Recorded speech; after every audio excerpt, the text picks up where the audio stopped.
नेता बार बार पूर्वांचल के ऊपर दिल्ली में लोगों को कंफ्यूज करने का प्रयास कर रहे हैं। दिल्ली जैसे प्रदेश में जहां पानी का दिक्कत हो, नाली का दिक्कत हो, सड़क का दिक्कत हो, उन समस्या पर दिल्ली के वरिष्ठ नेता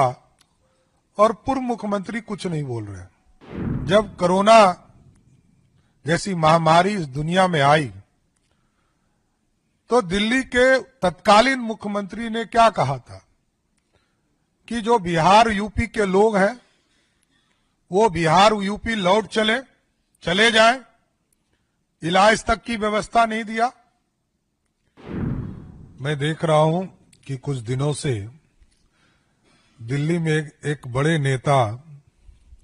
वरिष्ठ नेता बार बार पूर्वांचल के ऊपर दिल्ली में लोगों को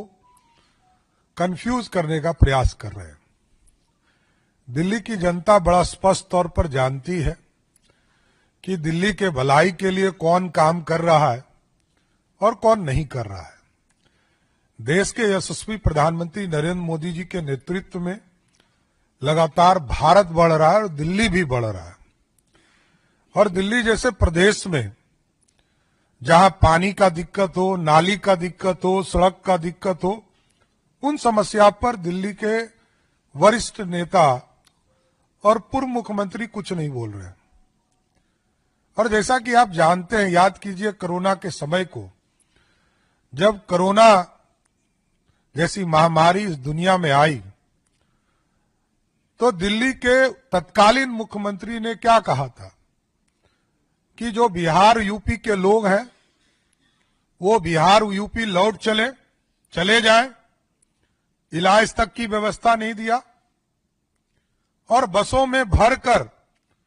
बिहार और यूपी जाने के लिए लोग मजबूर हुए। और आज लोग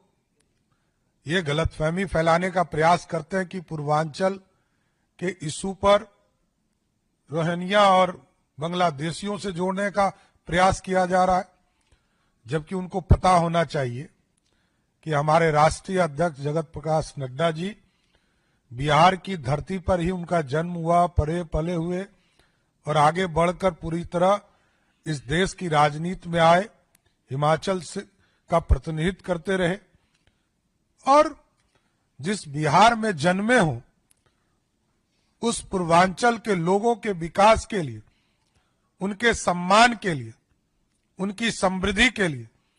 लगातार जेपी नड्डा जी काम करते रहे। लेकिन दिल्ली में जो इंडी गठबंधन के लोग हैं,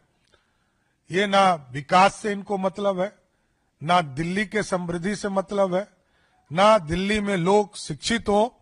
रोजगार मिले, इससे कोई चिंता लेना देना नहीं है। इसलिए आज बड़ा स्पष्ट तौर पर मैं आग्रह करने आया हूं दिल्ली में रह रहे पूर्वांचल के लोगों से, इन लोगों से सावधान रहने की जरूरत है